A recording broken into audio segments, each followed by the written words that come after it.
Olá, estamos começando mais um Ponto de Vista ao vivo, não é? Aqui pela Santa Cecília TV. Muito mais informação e debate para você, sempre neste horário da 1h30 da tarde, uma tradição na discussão política e no debate aprofundado dos assuntos, dos temas importantes, né? Aqui para a cidade, para a região metropolitana e, claro, para o país também em tempos de coronavírus. Claro, né? A gente debate, discute uma série de assuntos que são correlatos, paralelos, mas sempre envolvendo aí o combate ao coronavírus, já que estamos vivendo essa pandemia, o isolamento social que estamos seguindo à risca, não é, no estado de São Paulo, nem na Baixada Santista, mas sendo aí obedecido por um percentual enorme da população, que segundo aí as autoridades vem contribuindo para que o tal gráfico, né, o pico, enfim, não seja vertical assim, né, que quebraria, desmontaria completamente o sistema de saúde do Brasil e de qualquer lugar do mundo. Eu já vi isso que aconteceu na Itália, na Espanha, que vem acontecendo no Equador, em Guayaquil, né, os corpos expostos, né, nas ruas, porque não há como sepultar, não há como cremar. Uma situação absolutamente inacreditável e parece mesmo um filme de ficção científica que nós estamos vivendo, como disse o Rogério Santos ontem aqui, só que sem o Brad Pitt, né, para nos salvar, né? Esse é o grande drama que nós estamos vivendo. E temos aí a questão econômica, que preocupa gravemente a todos, né? Claro que a saúde e a salvação das vidas está sempre em primeiro lugar, mas a retomada da economia é uma programação que está sendo feita aqui na cidade e que a gente espera que possa vir aí o mais rápido possível para que as pessoas possam recuperar, né, o seu dia a dia, o seu ganha-pão, o seu faturamento e os empregos possam ser mantidos, né, tanto os funcionários como os prestadores de serviço, como os empresários em geral, possam ir devagarinho recuperando as suas posições. Sempre de segunda a sexta, aqui na Santa Cecília TV, às 20h, você confere também a reprise, né, do nosso Ponto de Vista. Aqui começando pela esquerda, Fernando Chagas, cientista político, mais uma vez comparece aqui e colabora com a gente. Tudo bem, Chagas? Olá, um abraço a todos. Na medida do possível, né? Na medida do possível, abraço à distância. À distância, sem dúvida. E especial nossos telespectadores, né? Rapidamente, se você permitir, Boturão, falar com os telespectadores. Sempre houve uma discussão, não no Brasil, mas no mundo, entre desenvolvimentistas e liberais. Os desenvolvimentistas sempre entenderam que o poder público, o governo, deveria colocar dinheiro na economia. Os liberais, na maioria, a maioria sempre foi contra o poder público colocar dinheiro na economia. Eu, como liberal convicto, sempre critiquei o poder público colocar dinheiro na economia. Mas hoje, neste momento, eu não vejo alternativa para salvar. Tanto as empresas, sejam empresas pequenas, micro, médias, grandes, as grandes também, pelas avaliações que nós temos, em 2, 3 meses também não vão ter condições de honrar todos os seus compromissos. O governo federal abrir linha de crédito para iniciativa privada. E agora, por outro lado, eu também hoje não vejo maneiras, daqui a 2, 3 meses, muitos estados e muitos municípios não conseguirem garantir serviços públicos e pagamento de seus funcionários se não houver também injeção de dinheiro da União, não do governo federal, da União, nos municípios e nos estados. É uma discussão que está sendo debatida no Congresso Nacional, ainda vai ter muito desdobramento. Seja a solução que for, alguma coisa a União vai ter que ceder para estados e municípios, para que estados e municípios continuem prestando serviços públicos e pagando salários. Porque a União é a única que consegue emitir dinheiro e emitir títulos da dívida pública. Vai contra todo o discurso que eu sempre tive aqui, que tem que baixar a dívida pública. Mas hoje nós vivemos num momento extraordinário, a solução é excepcional. Já me questionaram muito, vai estourar o déficit público e a dívida pública, vai estourar o déficit público e a dívida pública. Na nossa avaliação, a dívida pública deve chegar a 90% do PIB neste ano, e vai ter desdobramento durante muito tempo. E até 2030, pela nossa avaliação, 100% da dívida pública vai ser equivalente ao PIB. É um desastre? É, mas eu não vejo hoje solução que não seja essa. Como nós vamos começar a pagar essa conta? Os juros vão cair, os juros estão em 3,75%, os juros básicos, a Selic, deve baixar até de 2%. Com essa economia que a gente faz de pagamento de juros, já começa a pagar essa dívida, mas não é suficiente. A dívida pública do Brasil vai explodir sim. Pode ser uma irresponsabilidade o que eu estou falando? Pode ser, porém eu não vejo alternativa neste momento. Muito bem. Fernando Chaga conosco, e a gente com prazer recebe também o empresário Paulo Mendes, diretor-presidente do Grupo Mendes, né, que é aí a maior referência empresarial que a gente tem na nossa região metropolitana, não há dúvida com relação a isso, vários segmentos que o grupo atua, e que vai falar um pouco aqui para a gente, explicar um pouco para a gente a situação aí dos lojistas, né, a situação dos shoppings que estão fechados, dos hotéis, enfim, o drama econômico, né, enfrentado pelo grupo nesse momento e pelos seus parceiros comerciais, né, e a visão, né, do empresariado nessa situação toda que estamos vivendo. Prazer recebê-lo, Paulo. Prazer todo meu, boa tarde a todos. O dilema, acho que de todo empresário hoje em dia não é muito fácil, mas acho que logo em seguida a gente pode discorrer um pouco com relação a esses pontos aí. Queria dar minha boa tarde.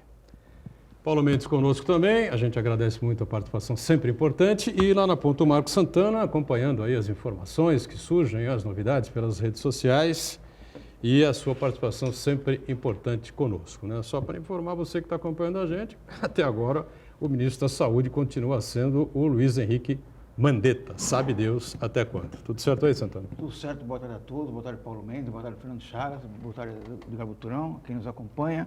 A Prefeitura de Santos ontem divulgou um dado preocupante, que serve de alerta para todos nós, de que a cidade de Santos, o índice de incidência de coronavírus é 5 vezes maior do que a média nacional. Incrível.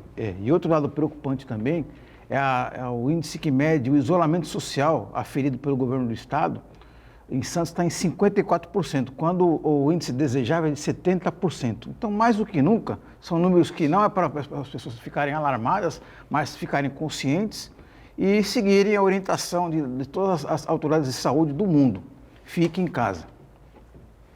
Eu quero cumprimentar você que nos acompanha ao vivo, convidar você a participar também do programa, mandando sua pergunta, crítica, sugestão, pelo Facebook.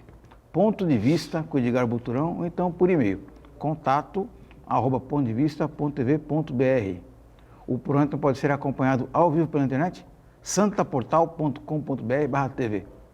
As edições anteriores do Ponto de Vista ficam disponíveis na internet também, no nosso canal no YouTube e na nossa página no Facebook.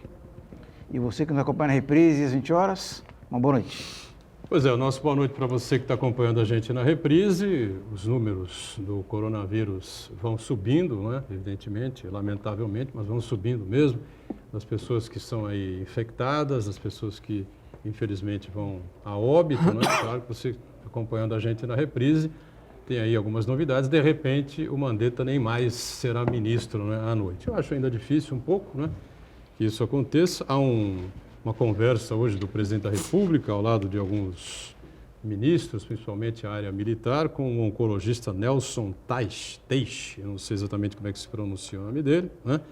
Uma figura bastante conhecida, participou do processo de transição do governo Temer para o governo Bolsonaro, né? E acabou até sendo indicado como ministro da Saúde, mas aí prevaleceu uma questão política envolvendo lá o DEM e o governador de Goiás, né, o Ronaldo Caiado, indicando o Mandetta, que acabou sendo nomeado pelo presidente. E agora tem essa salada toda, essa confusão toda, né? O Mandetta está sendo demitido porque agiu certo, porque fez as coisas corretas, em tese, né, e compactua das opiniões aí de Davi Uip, né, e desses grandes nomes aí da epidemiologia, da infectologia do Brasil. Enfim, se houver alguma novidade, agora só para deixar claro, o Nelson Teixe, se é assim que se pronuncia, ele é defensor do isolamento horizontal, né? Do isolamento social, como tem sido feito aqui no estado de São Paulo, Rio de Janeiro e vários estados brasileiros por aí, né? Então, ele defende mais ou menos a linha do Mandetta, né? E eu acho que ele não vai se dobrar e passar a ter um discurso diferente, né? Do alto seu nome, não é? Dentro da ciência e dentro da medicina. Né? Eu acho que vai ser, sei lá, vai ser meio enrolada essa decisão aí, essa alteração, justamente num momento extremamente difícil, complicado. Ter essa informação, o Santos tem 5 vezes mais casos do que a média nacional. Aí eu que acredito também a notificação. Notificação, acho que sim. Né? No Brasil há uma subnotificação muito grande. Aqui o controle é enorme da Secretaria Municipal de Saúde. Com a participação, inclusive, do nosso Marcos Caseiro, enfim, né, que é um médico que tem aí a credibilidade de todos nós, né?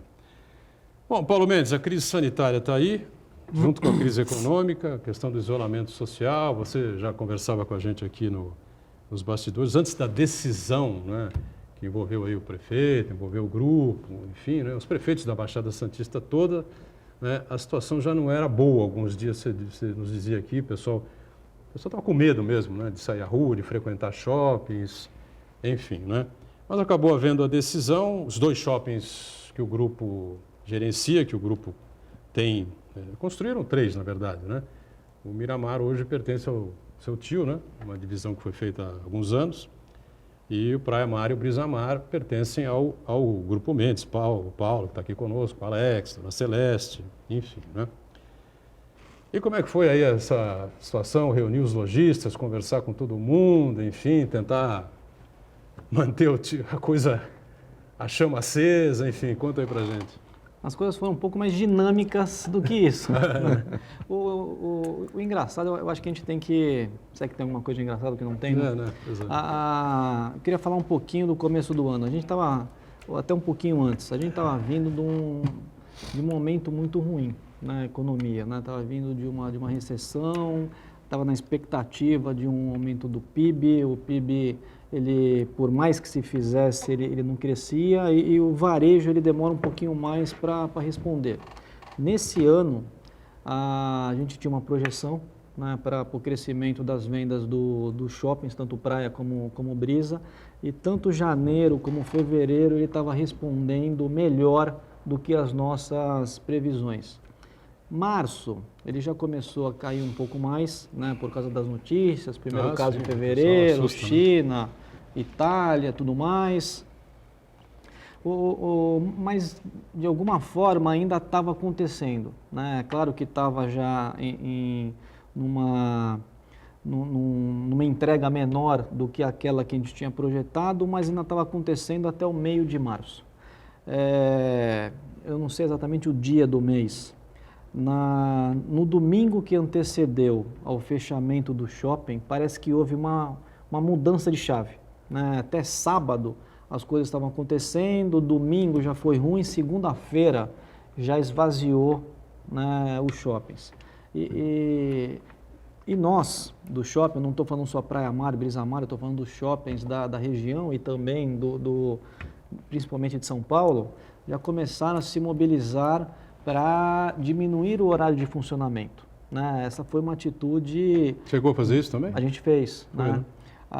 Isso foi uma atitude dos empreendedores de shopping em conjunto com os lojistas. Por que a gente tomou essa atitude de diminuição do horário? Porque era uma forma que que a gente estava dando para o lojista para que ele diminuísse o custo dele, né? A gente estava vendo que a venda dele estava pequena, o custo operacional dele estava o mesmo, o condomínio estava o mesmo. Então, a gente estava tentando fazer com que, reduzindo o horário de funcionamento, ele pudesse pelo menos dar férias para metade do quadro funcional dele, para ele conseguir reduzir alguma coisa de despesa. O engraçado é que naquela semana, a validade daquilo que a gente decidia era muito, muito curta, né? Isso era uma coisa que ficou marcado em mim. Engraçado que o Beto Bonavides de São Vicente me ligava e perguntava o que você pretende fazer para o shopping lá de São Vicente e tal. Eu dava uma posição para ele. 2 horas depois eu ligava para ele e falava assim: Beto, aquela posição que eu te dei não vale mais. A gente vai fazer outra coisa. No dia seguinte, ligar de novo, não vale mais. A gente vai fazer outra coisa, né? Quando a gente decidiu... Isso pelo rumo das informações, era das muito notícias, dinâmico, enfim. né? Era muito dinâmico a informação e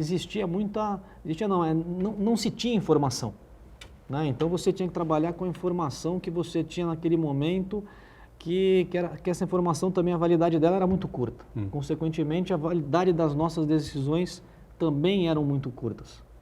Para você ter uma ideia, quando a gente decidiu pela diminuição da jornada do horário de funcionamento, tanto do Praia como do Brisa, a gente decidiu para ela ser implementada no dia seguinte. À noite, a gente já estava discutindo o fechamento do shopping, antes das prefeituras decretarem o fechamento. Os próprios proprietários de shoppings, os lojistas, enfim.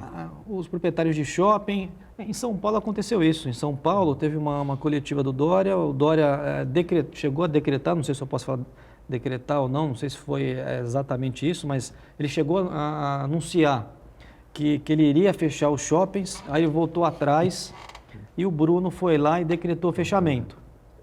Só que entre o Dória falar que ia fechar e o Bruno, os próprios donos de shopping, a grande maioria deles em São Paulo, decidiram por fechar. Né? O pessoal começou a assustar também, né? O movimento era muito fraco. Quando você começa a ver que não adianta insistir por uma coisa que vai contra a vontade da população. O pessoal estava amedrontado. E Paulo, só uma parte. Todo domingo eu almoço com a minha família no shopping, Praia Mar. E naquele domingo... Eu sou testemunha já. Todo domingo nós nos encontramos. É um momento de lazer com a família, estou com saudade. E naquele domingo eu comentei com o meu cunhado, olha, o shopping está aberto, e ainda estava no horário normal, né? O shopping está aberto. No sábado eu fui, que o sábado eu vou tomar meu cafezinho, estava cheio. No domingo, na Praça da Alimentação, normalmente a gente tem dificuldade em arrumar lugar. Naquele dia, vazio. Eu falei para o meu cunhado, ele não, eu falei, olha, o pessoal já está sentindo. Mas nós temos dois momentos, Paulo. Um é fazer essa travessia, que eu acho extremamente dificultosa. Uma solução para isso, nesse momento da pandemia, nós temos que tratar da saúde das pessoas e da saúde das empresas. São dois momentos. Como sobreviver nessa travessia que a gente ainda não sabe quando vai terminar e depois dessa travessia. Essas duas avaliações. Momento real hoje, como eu atravesso isso aqui? Eu tenho um shopping, eu tenho os locatários, eu tenho o comércio. Como que eu vou fazer nesse momento? Como que eu faço? E depois? Então, eu acho que não existe uma cartilha. Né? Eu acho que ninguém no mundo tinha uma cartilha esperando por esse momento. Né? Então ninguém, se alguém falar hoje, olha, estava preparado para isso, é mentira. Né? Eu acho que nenhum país do mundo nenhum empresário de nenhum país do mundo, nenhum país, nenhum estado, nenhuma prefeitura estava preparado por um momento desse. Então eu acho que as pessoas, os empresários, têm que tomar decisões muito rápido e, eventualmente, algumas decisões que são tomadas são equivocadas, né? Até pelo dinamismo da necessidade de se tomar uma decisão. Eu acho que o que vale, na minha maneira de pensar, o que vale nesse momento é o senso de coletivo que você tem e o senso de responsabilidade que você tem. Né? Se você tiver isso como norte, eu acho que muitas das decisões que você vai acabar tomando, elas vão ser acertadas. Né? E, de alguma forma, foi isso que o Grupo Mendes tentou fazer. Apesar, como vocês mencionaram, né, quais são os segmentos que nós temos? Nós temos os shoppings, Praia Mar, Brisa Mar, nós temos hotéis, Parque Balneário, Sheraton e Carina, e nós temos a construtora. Tudo o que a gente, para não falar tudo, a única coisa que ainda está aberta, mas tem muitos ocupantes que não estão podendo operar, é o corporate. Hoje, a nossa única fonte de renda que teve uma inadimplência muito superior ao que historicamente tinha é o corporate. Todo o resto, né? Tem muita gente do Porto, o Porto ainda está funcionando. Empresas portuárias. Todo o resto está fechado. Os nossos shoppings estão fechados, os nossos hotéis estão fechados, a construtora está funcionando, mas o nosso plantão, por mais que a gente esteja remotamente atendendo, mas não tem cliente, né? Então, se você... E aí eu me coloco no lugar de todos os outros, né? Tanto menores como maiores. Você, enquanto empresário, de um dia para a noite, né, você perder, né, ou não ter todo o faturamento que você tinha para fazer face aos seus compromissos é muito difícil, né? Isso não é fácil.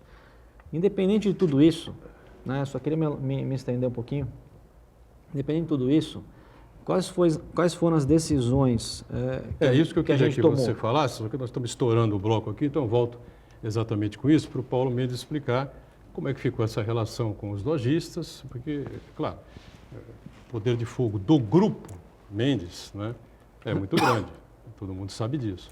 Mas tem lá a loja que vende uma roupa, não sei o quê, tem uma outra loja que vende o café, uma cafeteria, tem o outro lojista lá que vende relógio. Como é que ficou essa relação, né? E como ele disse, é preciso pensar num todo, né? Não único, exclusivamente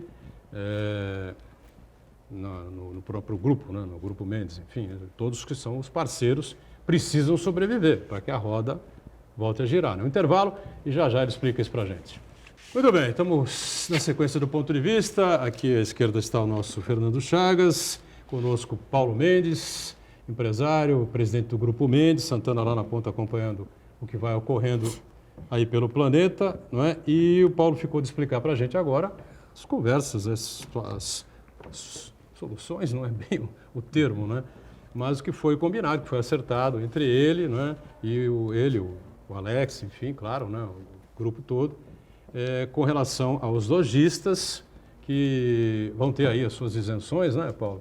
E claro que a preocupação de vocês não é só exclusivamente com o grupo propriamente dito, mas com os parceiros todos, para que daqui a pouco, aí, mais à frente, se Deus quiser, a roda volte a girar, né?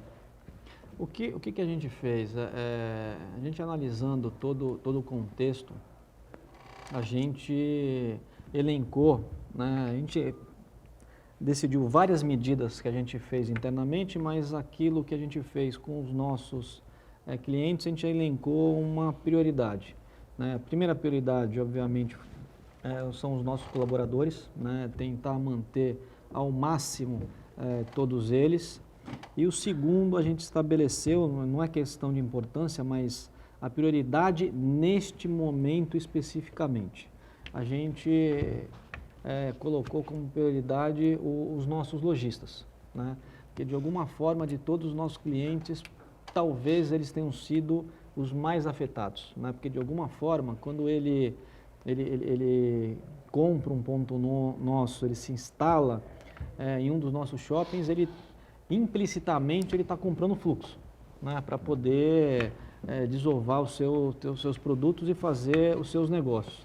A gente sabe que a margem do lojista já foi mais larga, hoje ela está mais estreita, e a gente sabe o quanto pesa a ausência de um faturamento e o quanto pesa algumas determinadas datas para todo empresário e principalmente para o varejista.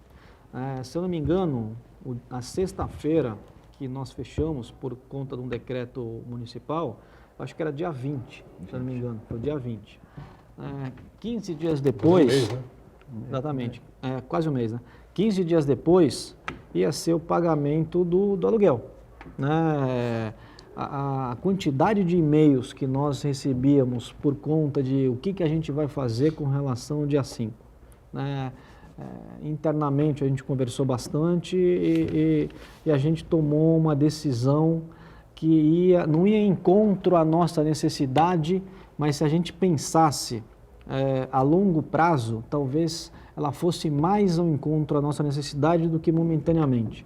A gente resolveu, a gente mandou uma carta, né, para todos os nossos lojistas, Praia e Brisamar, suspendendo, a gente emitiu o boleto, mas no boleto estava uma mensagem dizendo que a cobrança, tanto de março, que venceu no dia 5 de abril, como a cobrança de abril que irá vencer, ou que iria vencer no dia 5 de maio, eles não precisavam pagar. Então a gente suspendeu essa cobrança. Além disso, né, ou seja, a gente está abrindo mão de um fluxo de caixa. Né? Isso para a gente já foi uma decisão muito importante. A gente não foi além.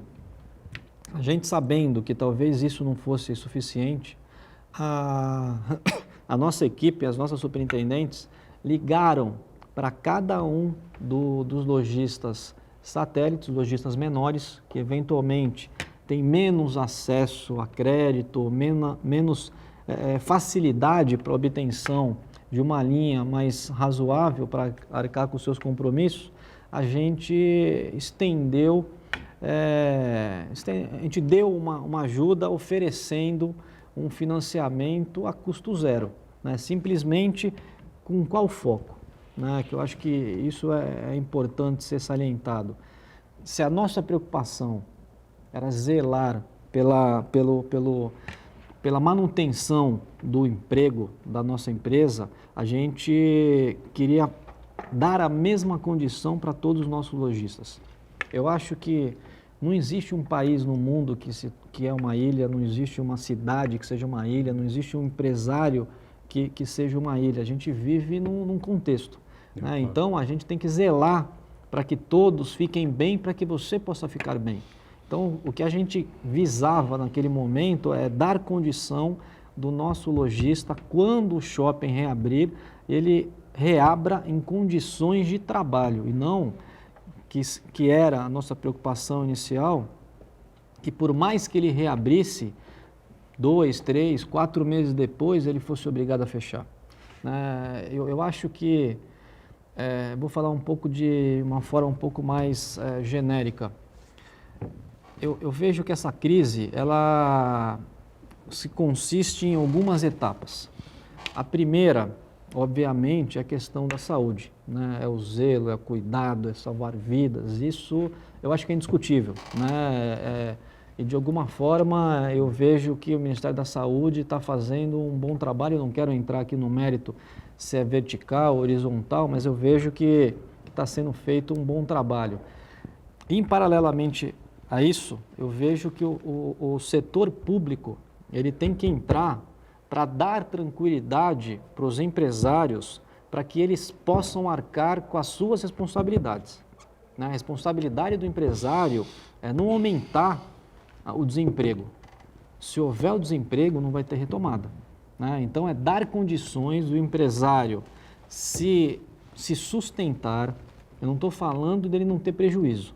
Eu estou falando dele se manter em condições de voltar a trabalhar, para que no terceiro momento ele entre, para que a retomada seja mais rápida. Né? Quanto tempo você acha? Só para concluir, Boturão, o que eu vejo hoje, já se passaram quase 30 dias do fechamento, eu vejo que tem muita força entre vários setores, e eu estou falando só especificamente do privado, vários setores e de alguns empresários. Né? Eu vejo que, de certa maneira, eu entendo, mas não concordo.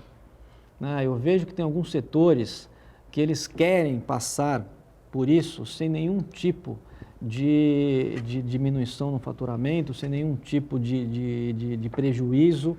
Eu acho que isso é um erro.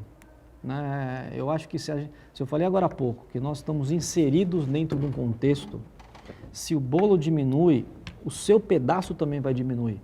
O que eu acho que tem que ter de consciência é que a gente, de alguma forma, tem que democratizar esse prejuízo. Né? Eu não posso empurrar o meu prejuízo para o meu cliente, para o meu fornecedor. O que eu não posso é absorver ele todo.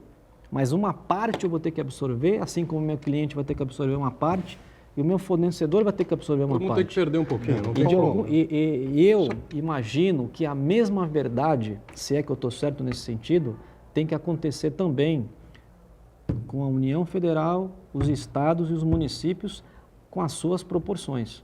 Se a gente quiser preservar, né, a sua condição no momento que a gente está vivendo, alguém, eu não sei quem, alguém vai pagar por aquele que não está abrindo mão. Paulo, você antecipou a resposta à pergunta que o Carlos Eduardo Martinino tinha feito com relação ao futuro imediato dos lojistas no shopping center, né? Você acabou de explicar. Eu estava ouvindo você falar essa questão macro, né? Então, eu até fico feliz de que evidencia que você tem uma perspectiva muito ampla da profundidade do problema, né? E eu fiquei pensando naquela carreata que aconteceu 2 semanas atrás, de pessoas que se diziam pequenos comerciantes, pequenos empresários, querendo o fim do isolamento social, né? Aquelas pessoas que parece que veem apenas o graveto, né? A folha, e não veem a árvore, né? A profundidade e a complexidade do problema, né? São pessoas que veem apenas o seu próprio umbigo, né? Acham que vão passar incólumes a essa crise, que é uma crise internacional, estimativas de que o prejuízo mundial em torno de 3 trilhões de dólares, quer dizer, se todo mundo vai perder, o pequeno comerciante ali da bimboquinha da esquina acha que vai passar incólume. Então, eu fico até muito contente de ver que você tem essa visão mais ampla da complexidade do problema. Eu queria só aproveitar o seguinte, estamos vencendo aí quase 30 dias, né, do fechamento dos shoppings, dos hotéis, essa coisa toda. Então, você e os lojistas hoje têm um quadro, né, do problema na mão de vocês, fechando quase 30 dias. A partir daí, quanto tempo mais é possível segurar essa situação? Fechado? Isso. Eu a acho situação que nós estamos. Fechado, Até dia 22 você tem quanto tempo mais determinação do os nossos governador, lojistas, né, vão aguentar financeiramente sem faturar. Vocês imaginam pelo cálculo que vocês têm. Olha, ali, tem lojista que vai aguentar mais, tem lojista que vai aguentar menos, tem lojista que já manifestou a vontade de entregar a loja. Então, não existe uma resposta, né? Eu acho que você comentou agora há pouco, o nosso tamanho tem condições, tal. Eu estava falando com um lojista de loja âncora, né?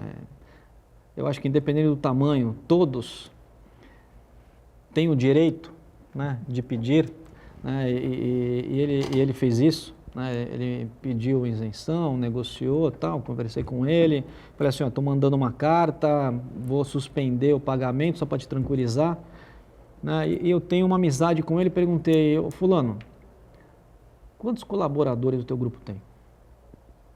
Ele falou, 48 mil. Eu não queria ser grande desse tamanho. Nesse momento, eu não queria ser grande desse tamanho. Aliás, esses grandes estão pedindo, né, para que os contratos sejam revistos, né, no Brasil inteiro.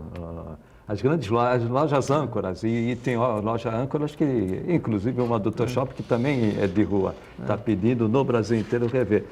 Paulo, o que me preocupa muito, além dessa travessia, como você falou, nós temos hoje em economia um choque de oferta, há uma capacidade ociosa muito grande de se produzir e não se vender, então temos um choque, e um choque de demanda.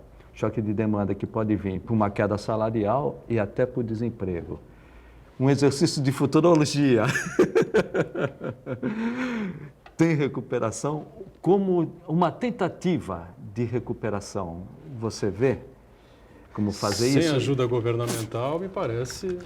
Não, olha, eu acho que tudo vai depender do tempo do confinamento. De novo, eu não quero questionar aqui a questão da saúde, mesmo porque eu não tenho conhecimento nem aptidão nenhuma para isso. Mas eu acho que tudo depende do tempo do confinamento ou do tempo que o mercado tiver fechado. Eu vi um estudo, eu não lembro aonde, mas foi esses dias na internet, dizendo que se tiver fechado até o final do mês, a queda do PIB vai ser tanto. Se for até o dia 15 de maio, vai ser tanto. Quanto mais tempo, chegando até 6%, 7% de queda no ano no PIB, sendo que no início estavam prevendo um crescimento de 2%, alguns um pouco mais otimistas, 2,5%. Mas não corresponde à realidade. Mas é difícil. Eu vejo que a gente não tem estatística para aquilo que a gente está vivendo hoje. Né? Ninguém tem, né? Não foi um problema de um setor igual 2008 e tal. É uma questão que o mundo teve que parar.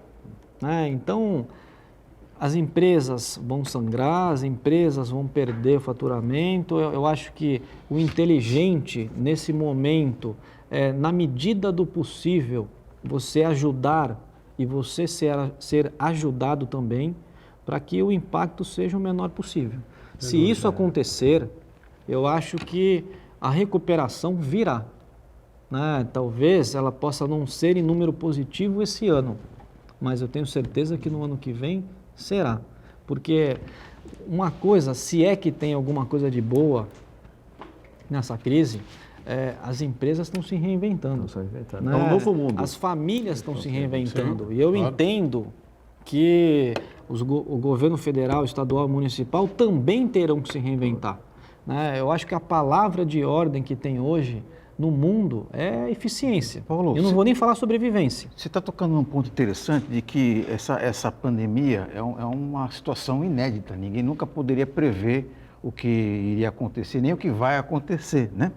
E também essa pandemia trouxe muitas revelações, boas, positivas e negativas, né? E algumas revelações, inclusive do ponto de vista econômico, revelou também que algumas empresas, por mais que os reflexos econômicos sejam muito graves, ainda assim, essa pandemia mostrou que muitos empresários não estavam preparados financeiramente, na sua própria organização, para enfrentar qualquer tipo de marola, né? Estavam literalmente vendendo almoço para comprar a janta, né? E essa pandemia mostrou justamente isso daí, né? Problema de gestão, ineficiência, falta de qualificação dos seus profissionais, assim por diante, né? Muitos pequenos empresários confundem as finanças pessoais com as finanças da empresa, né?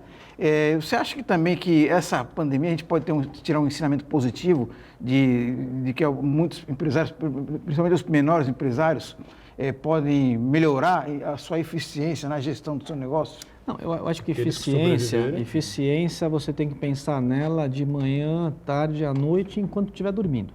Né? Tem que pensar sempre. Mas ensinamento, foi até interessante a sua colocação.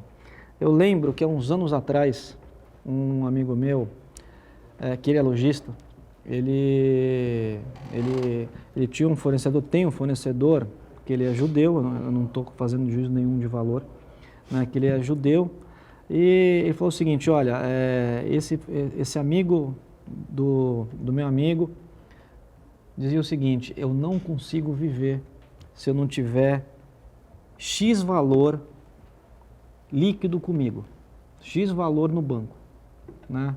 E cada um, e falou que os amigos dele, os judeus, eles têm muito essa questão de ter liquidez na mão. Ele me passou isso, eu não consegui entender. Eu falei, para que ele quer ter um determinado valor, que era um valor razoável, até para o tamanho dele, líquido com ele? Eu falei assim, eu acho que talvez seja mais importante eu ter isso de crédito no banco, né? E fazer a minha roda girar. Eu não sei o quanto a gente estava preparado para enfrentar essa crise. Mas aí, Paulo, talvez não seja a formação do judeu de Israel. Cultural, né? Questão cultural. Eles já passaram por muita coisa. Muita coisa. Aonde eu queria chegar é aí. É. Eles já passaram por muita coisa. Hoje, eu entendo por que ele queria liquidez. Hoje, quem está bem é quem tem dinheiro debaixo do colchão. O crédito, Ou então, ele é muito tirado cultural de dos você israelenses, do dia para a noite. Ouro e diamantes, que é muito cultural Então, deles. Se Pode você, reparar se você que tem liquidez na sua mão, você sabe que ela depende só de você. Se você tem crédito, amanhã, no dia seguinte, o banco pode ir lá e pode te tirar. Eu vou lhe falar o que aconteceu com a gente. A gente continua com crédito, a gente tem crédito. Quando a gente teve que pegar, né, financiamento para passar por esse momento, acho que não tem muito como fazer isso, né, não tem como não fazer isso. A gente tinha uma determinada taxa.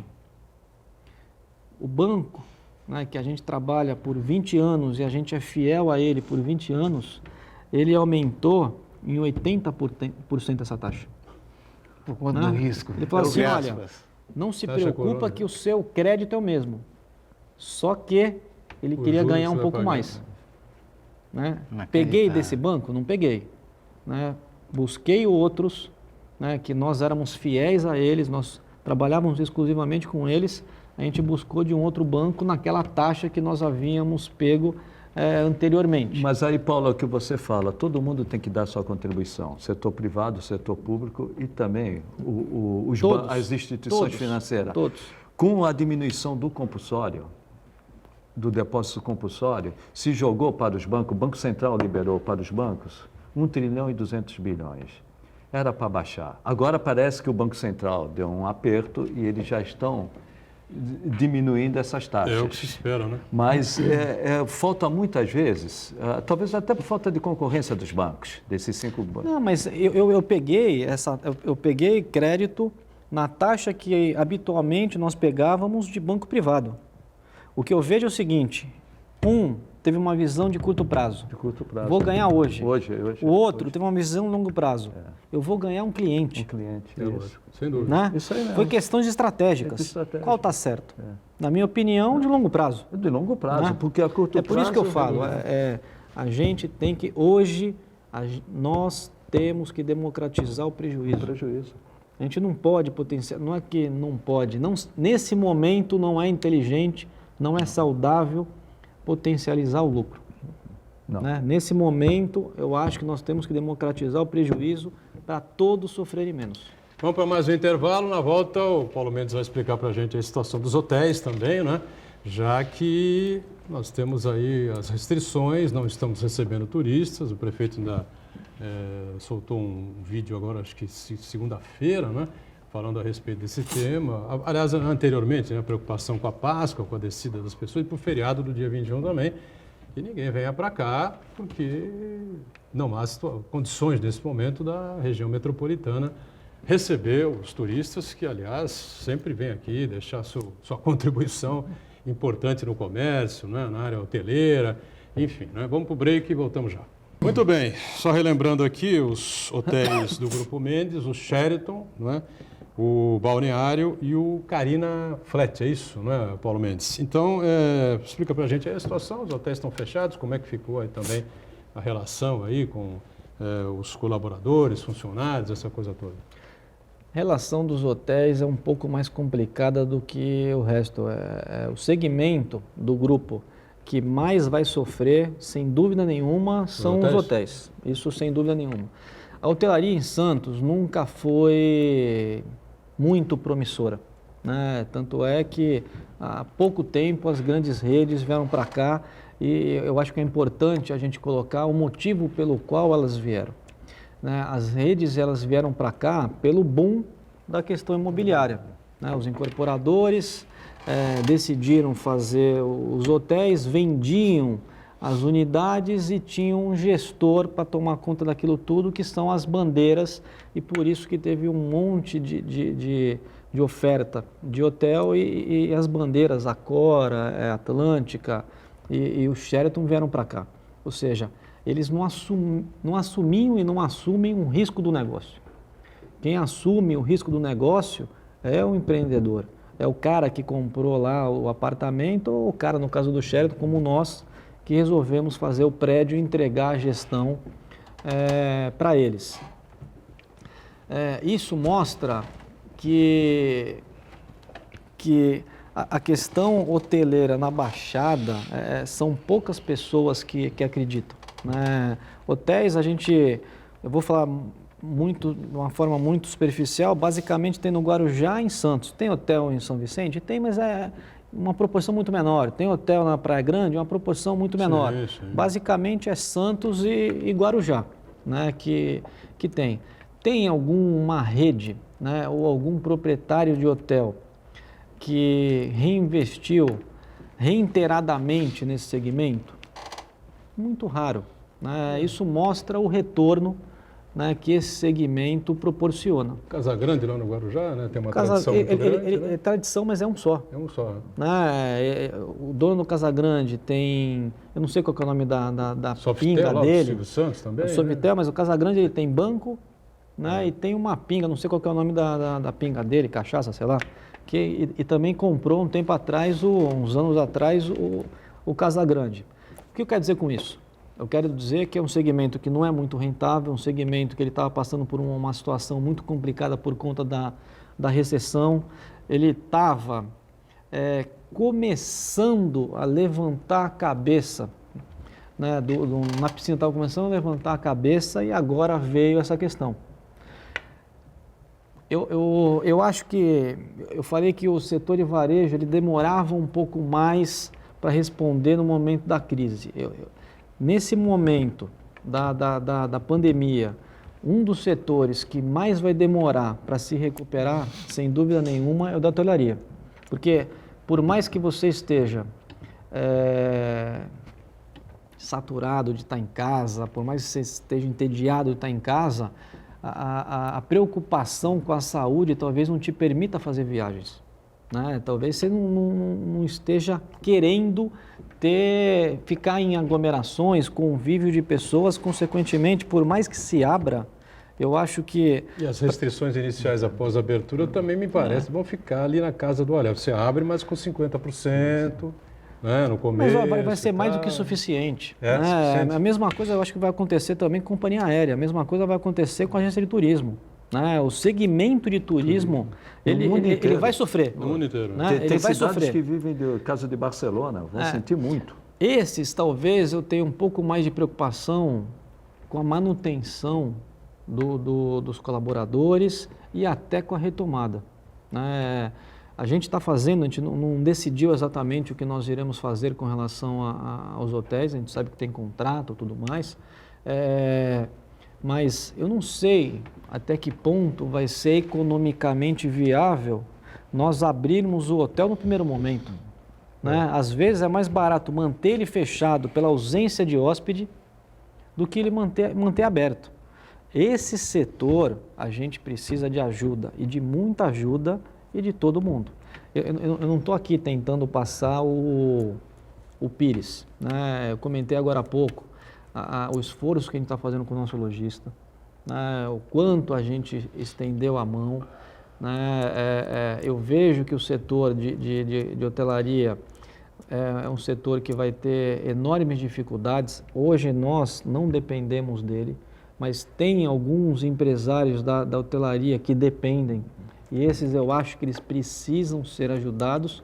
E outro setor que a gente tem, que é da incorporação, eu acho que talvez não sofra tanto, mas a evolução que nós tínhamos antes da crise, com certeza não vai ser a mesma que a gente vai ter até o final do ano. Paulo, só seguindo o teu raciocínio, perfeito. O comércio, mal ou bem, uma hora vai se recuperar. Vai. E a pessoa vai voltar a comprar. O comércio andando, a indústria tem a sua ociosidade, mas vai cobrir. O problema é que nem você falou, a prestação de serviços, especialmente a rede hoteleira e o turismo. Prestação de serviço vai sentir sensivelmente.